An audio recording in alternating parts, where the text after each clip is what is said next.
ಸಾಮಾನ್ಯವಾಗಿ ನಮ್ಮ ಕಣ್ಮುಂದೆ ಯಾವ್ದಾದ್ರು ಒಂದು ಪುಟ್ಟ ಮಗು ಬಿದ್ದು ಪೆಟ್ಟು ಮಾಡ್ಕೊಳ್ಬಿಡ್ತು ಅಥವಾ ಏನಕ್ಕೋ ವಿಚಾರಕ್ಕೆ ಜೋರಾಗಿ ಅಳ್ತಾ ಇದೆ ಅಂತಂದರೆ ನಮ್ಮ ಕಣ್ಣಲ್ಲಿ ನೀರು ಬಂದ್ಬಿಡುತ್ತೆ. ಆ ಮಗುನ ಸಮಾಧಾನ ಮಾಡಬೇಕು, ಆ ಮಗುನ ಮುದ್ದಾಡಿ ಹೇಗಾರು ಮಾಡಿ ಸಂತೈಸಬೇಕು ಅನ್ನುವಂಥ ಒಂದು ಭಾವನೆ ನಮ್ಮಲ್ಲಿ ಮೂಡುತ್ತೆ. ಆ ಮಗುಗೂ ನಮಗೂ ಸಂಬಂಧ ಇಲ್ಲ, ಆ ಮಗು ನಮ್ದಲ್ಲ, ನಮ್ಮ ರಕ್ತ ಹಚ್ಕೊಂಡು ಹುಟ್ಟಿಲ್ಲ. ಬಟ್ ಆದರೂ ಕೂಡ ಆ ಮಕ್ಕಳನ್ನ ನೋಡಿದಾಗ ಆ ರೀತಿಯಾದಂಥ ಭಾವನೆ ಬರುತ್ತೆ. ಅದು ಪ್ರತಿಯೊಬ್ಬರ ರಕ್ತದಲ್ಲಿರುವಂಥ ಗುಣ. ಆದರೆ ಇಂತಹ ಜನರ ಮಧ್ಯೆ ಕೆಲವೊಂದಷ್ಟು ಪಾಪಿಗಳಿರ್ತಾರೆ.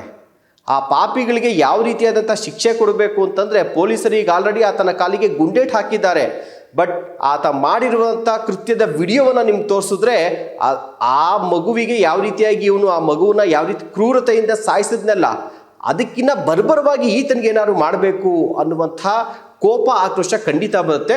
ಬಟ್ ಆದರೆ ಇದು ತುಂಬ ಡಿಸ್ಟರ್ಬಿಂಗ್ ವಿಜುವಲ್ಸ್ ಆಗಿರೋದ್ರಿಂದ ನಿಮಗೆ ಕ್ಲಿಯರಾಗಿ ನಾವು ತೋರ್ಸೋಕ್ಕಾಗೋದಿಲ್ಲ, ಬ್ಲರ್ ಮಾಡಿ ತೋರಿಸ್ತೀವಿ ನೋಡಿ.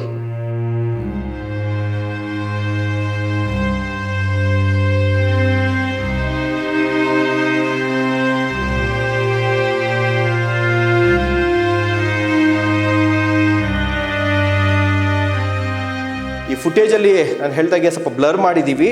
ಕೈಯಲ್ಲಿ 1.5 ವರ್ಷದ ಒಂದು ಪುಟಾಣಿ, ಒಬ್ಬ ಪಾಪಿ ಜಿತೇಂದ್ರ ಪಾಠಕ್ ಅಂತೇಳಿ ಆ ಪಾಪಿ ಮಗುವನ್ನು ಆಚೆಗಡೆ ಕರ್ಕೊಂಬರ್ತಾನೆ. ಕರ್ಕೊಂಬಂದಾದ್ಮೇಲೆ ಸ್ವಲ್ಪ ದೂರ ಬಂದೇಟ್ಗೆ ಆ ಮಗುವನ್ನು ಎತ್ತಿ ನೆಲಕ್ಕೆ ಬಿಸಾಕ್ತಾನೆ. ಬಿಸಾಕಿದ ತಕ್ಷಣ ಆ ಮಗು ಚೀರೋದಕ್ಕೆ ಶುರು ಮಾಡುತ್ತೆ. ಅನ್ಕಾನ್ಷಿಯಸ್ ಒಂದೇ ಸಲ ಎಸ್ಟೇಟ್ಗೆ ಆ ಮಗು ಅನ್ಕಾನ್ಷಿಯಸ್ ಆಗುತ್ತೆ ಚೀರ್ಕೊಂಡು. ಅದಾದ ಬಳಿಕ ಆ ಮಗುವನ್ನು ಸುಮಾರು 7-8 ಬಾರಿ ಎತ್ತಿ ಬಟ್ಟೆ ಒಗಿತಾರಲ್ಲ ಆ ರೀತಿಯಾಗಿ ಎತ್ತಿ ನೆಲಕ್ಕೆ ಹೊಡೆದು ಆ ಮಗುವನ್ನು ಸಾಯಿಸೇ ಬಿಡ್ತಾನೆ. ಅಲ್ಲಿ ಜನ ನೋಡೋದಕ್ಕೆ ಶುರು ಮಾಡಿದಾಗ ಆ ಮಗುವನ್ನು ಹೆಗ್ಲ ಮೇಲೆ ಹಾಕೊಂಡು ಅಷ್ಟರಲ್ಲಿ ಮಗುವಿನ ಪ್ರಾಣ ಹೋಗಿರುತ್ತೆ, ಹೆಗ್ಲ ಮೇಲೆ ಹಾಕೊಂಡು ಹೋಗ್ಬಿಡ್ತಾನೆ. ಇವೆಲ್ಲವೂ ಕೂಡ ಅಲ್ಲಿರುವಂಥ ಒಂದು CCTV ಫುಟೇಜಲ್ಲಿ ಕವರ್ ಆಗಿದೆ. ಈ ಪಾಪಿ ಹೆಸರು ಜಿತೇಂದ್ರ ಪಾಠಕ್ ಅಂತ ಹೇಳಿ. ಈತ ಉತ್ತರ ಪ್ರದೇಶದ ಫಿರೋಜಾಬಾದ್ ಏನಿದೆ ಅಲ್ಲಿ ನಡೆದಿರುವಂತಹ ಘಟನೆ. ಈ ಮಗುವಿನ ತಾಯಿ ಇದಾರಲ್ಲ, ಆ ತಾಯಿಗೆ ಆತನ ಗಂಡನ ಜೊತೆ ಒಂದಷ್ಟು ವೈಷಮ್ಯ ಇರುತ್ತೆ. ಸೊ ಈಗ ಗಂಡ ಬಿಟ್ಟು ಹೋಗಿರ್ತಾನೆ. ಸೊ ವಿಚ್ಛೇದನ ಪಡೆಯುವಂಥ ಹಂತದಲ್ಲಿ ಅವರ ಒಂದು ದಾಂಪತ್ಯ ಜೀವನ ಇರುತ್ತೆ. ಸೊ ಇದನ್ನು ಗಮನಿಸಿದಂಥ ಜಿತೇಂದ್ರ ಪಾಠಕ್ ಹೇಗೋ ಆ ಒಂದು ಮಹಿಳೆ ಇರ್ತಾರಲ್ಲ, ವಿಚ್ಛೇದನಕ್ಕೆ ರೆಡಿಯಾಗಿರುವಂಥ ಮಹಿಳೆಯ ಜೊತೆಯಲ್ಲಿ ಸ್ನೇಹವನ್ನು ಬೆಳೆಸ್ತಾನೆ, ಆಮೇಲೆ ಸಂಬಂಧವನ್ನು ಬೆಳೆಸ್ತಾನೆ. ನನ್ನ ಮದುವೆ ಆಗು ಅಂತೇಳಿ ಪೀಡಿಸ್ತಾ ಇರ್ತಾನೆ. ಆದರೆ ಆ ತಾಯಿ ಇಂಥ 1.5 ವರ್ಷದ ಪುಟ್ಟ ಮಗುವನ್ನು ಇಟ್ಕೊಂಡು ನಾನು ಮದುವೆ ಆಗಿದ್ರೆ ಜೀವನ ಕಷ್ಟ ಆಗುತ್ತೆ, ನನಗಲ್ಲ ಆ ಮಗುವಿಗೆ ಕಷ್ಟ ಆಗುತ್ತೆ ಅಂತೇಳಿ, ಈ ಸಣ್ಣ ಮಗು ಇದೆ ಹೀಗಾಗಿ ಮಗು ಜೀವನಕ್ಕೆ ತೊಂದರೆ ಆಗುತ್ತೆ, ನಾನು ನಿನ್ನನ್ನು ಮದುವೆ ಆಗೋದಿಲ್ಲ ಅಂತ ಹೇಳಿ ಆಕೆ ಕಡ್ಡಿ ಮುರಿದಂಗೆ ಮಗುಗೋಸ್ಕರ ಒಂದು ತೀರ್ಮಾನವನ್ನು ತೆಗೆದುಕೊಳ್ತಾಳೆ.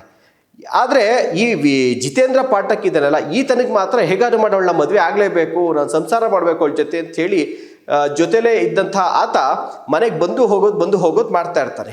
ಅದಾದ ಬಳಿಕ ಆಲ್ರೆಡಿ ಆ ಮಹಿಳೆಗೂ ಕೂಡ ಈ ಜಿತೇಂದ್ರ ಪಾಠಕ್ ಮೇಲೆ ಒಂದು ಒಳ್ಳೆ ಒಪಿನಿಯನ್ ಇರುತ್ತೆ. ಹೀಗಾಗಿ ಆ ಮಗುವನ್ನು ಕರ್ಕೊಂಡೋಗೋದು, ತಿಂಡಿ ಕೊಡಿಸೋದೆಲ್ಲ ಮಾಡ್ತಾ ಇರ್ತಾನೆ.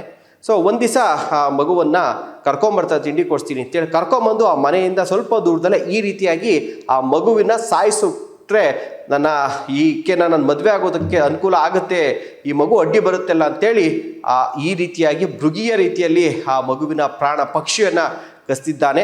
ಇದಾದ ಬಳಿಕ ಪೊಲೀಸರು ಕೂಡ ಅಲರ್ಟ್ ಆಗಿ ಈ ಜಿತೇಂದ್ರ ಪಾಠಕ್ನನ್ನು ಹಿಡಿಯೋದಕ್ಕೆ ಸ್ಕೆಚ್ ಹಾಕಿದ್ದಾರೆ. ಆದರೆ ಆತನ ಬಳಿ ಬಂದೂಕು ಕೂಡ ಇರ್ತದೆ. ಹೀಗಾಗಿ ಆತನನ್ನು ಹಿಡಿಯುವಂಥ ಸಂದರ್ಭದಲ್ಲಿ ಪೊಲೀಸರು ಆತನ ಕಾಲಿಗೆ ಗುಂಡನ್ನು ಹೊಡೆದು ಹಿಡಿದಿದ್ದಾರೆ. ಅದಾದ ಬಳಿಕ ಆತ ನೀರು ಕೊಡಿ ಅಂದರೂ ಕೂಡ ಪೊಲೀಸರು ಕೊಟ್ಟಿರೋದಿಲ್ಲ. ಮೊದಲಿಗೆ ಯಾಕೆ ಈ ಥರ ಮಾಡಿದೆ ಅಂತ ಹೇಳುವಂತಾಗ ಈ ಪಾಪಿ ಈ ಕೃತ್ಯವನ್ನು ಬಯಲು ಮಾಡ್ತಾನೆ. ಇದಾದಮೇಲೆ ನಮ್ಗನ್ಸಿದ್ದು ಅಥವಾ ಈ ವಿಡಿಯೋ ನೋಡಿದಂಥ ಜನರಿಗೆ ಅನ್ಸೋದು ಒಂದೇ, ಪೊಲೀಸರು ಗುಂಡೇನೋ ಹೊಡೆಯೋದೊಡಿದ್ರು, ಕಾಲ್ ಬದಲಿಗೆ ಆತನ ತಲೆಗೆ ಹೊಡೆದ್ಬಿಟ್ಟು ಆತನನ್ನು ಆ ಮಗುವಿಗೆ ಯಾವ ರೀತಿಯಾಗಿ ಚಿತ್ರಹಿಂಸೆ ಕೊಟ್ಟು ಪ್ರಾಣವನ್ನು ಕಳ್ಕೊಳ್ಳುವಂತೆ ಮಾಡಿದ್ದಲ್ಲ, ಇವನಿಗೂ ಕೂಡ ಅದೇ ರೀತಿಯಾದಂಥ ಒಂದು ಟ್ರೀಟ್ಮೆಂಟ್ ಆಗಬೇಕು. ಈತನಿಗೆ ಯಾವುದೇ ಕಾರಣಕ್ಕೂ ಕೂಡ ಈಗ ಕಾಲು ಗುಂಡೊಡೆದಿದ್ದಾರೆ. ನ್ಯಾಯಾಧೀಶರು ಕೂಡ ಅಷ್ಟೇ, ಮಾನ್ಯ ನ್ಯಾಯಾಲಯ ಕೂಡ ಅಷ್ಟೇ, ಯಾವ ನ್ಯಾಯಾಲಯದಲ್ಲಿ ಕೇಸ್ ಬರುತ್ತೋ ಗೊತ್ತಿಲ್ಲ, ಈತನಿಗೂ ಕೂಡ ಅದೇ ರೀತಿಯಾದಂಥ ಒಂದು ಕಠಿಣವಾದಂಥ ಶಿಕ್ಷೆ ಆಗಬೇಕು ಅನ್ನುವಂಥದ್ದು ಈಗ ಎಲ್ಲ ಕಡೆ ಒತ್ತಾಯ ಕೇಳಿಬರ್ತಿದೆ. ಇದನ್ನು ನೋಡಿದ ಮೇಲೆ ಒಂದನ್ಸುತ್ತೆ, ಯಾಕೆ ನಾನು ಕೂಡ ಒಂದು ಮಗುವಿನ ತಂದೆ ಆಗಿರೋದ್ರಿಂದಾಗಿ ನಮಗೂ ಕೂಡ ಒಂದು ಕಳವಳ ವ್ಯಕ್ತ ಆಗುತ್ತೆ. ಯಾರಿಗೆ ನಾವು ಮಗುನ ಕೊಟ್ಟು ಕಳ್ಸೋದು, ಯಾರ ಕೈಲಿ ಕೊಟ್ಟು ಕಳ್ಸೋದು? ನೋಡಿ, ಅವನು ಅಷ್ಟು ಕ್ಲೋಸ್ ಆಗಿದ್ದ, ಮದುವೆ ಆಗ್ತೀನಿ ಅಂತಿದ್ದ, ಆಕೆನೂ ಕೂಡ ಭರವಸೆ ಇಟ್ಕೊಂಡಿದ್ಲು ಅವನ ಮೇಲೆ, ಈ ಮಗು ಇದೆ ಬೇಡ ಈಗ ಸದ್ಯಕ್ಕೆ ಅಂತ ಹೇಳಿದ್ಲು. ಅಂಥವನಿಂದನೇ ಆ ರೀತಿಯಾಗಿ ಭೀಕರವಾಗಿ ಸಾಯಿಸ್ತಾನೆ ಅಂತಂದರೆ ಸಣ್ಣ ಮಕ್ಕಳುಗಳನ್ನ ನಾವು ಯಾರು ಕೊಡಬೇಕು, ಯಾರ ಜೊತೆ ಕಳಿಸ್ಬೇಕು ಅನ್ನುವಂಥ ಆತಂಕ ಸಹಜವಾಗಿರುತ್ತೆ. ಎಷ್ಟೇ ಪರಿಚಯ ಇರಲಿ, ನಿಮ್ಗೆ ಎಷ್ಟೇ ಆತ್ಮೀಯರಿರಲಿ, ರಕ್ತ ಸಂಬಂಧಿಕರೇ ಇರಲಿ, ನಿಮ್ಮ ಪುಟಾಣಿ ಮಕ್ಕಳು ಅಂದರೆ ಕಡೆ ಪಕ್ಷ ಅವ್ರಿಗೆ ಬುದ್ಧಿ ಬರುವಂಥ, ಬುದ್ಧಿ ಅಂದರೆ ಓಡಾಡುವಂಥ ಅಥವಾ ಏನೋ ನಂಗೆ ಸಮಸ್ಯೆ ಆಗ್ತಿದೆ ಅಂದರೆ ಎಸ್ಕೇಪ್ ಆಗುವಂಥ, ಹೇಳುವಂಥ ರೀತಿ ಅಲ್ಲಿವರೆಗೂ ಬೆಳೆಯೋವರೆಗೂ ಮಕ್ಕಳನ್ನ ದಯವಿಟ್ಟು ನೀವು ಯಾರ ಕೈಗೆ ಕೊಡಬೇಡಿ. ಅಪ್ಪ ಅಮ್ಮ ತೀರಾ ನಂಬಿಕಸ್ಥರು, ಅಜ್ಜಿ ತಾತ ಅಣ್ಣ ಇಂಥದ್ದವ್ರ ಕೈಗೆ ಮಾತ್ರ ಮಕ್ಕಳನ್ನ ಕೊಡಿ ಅನ್ನುವಂಥದ್ದು ನಮ್ಮ ಒಂದು ಕಳಕಳಿಯ ಪ್ರಾರ್ಥನೆ ಕೂಡ. ನಮಸ್ಕಾರ.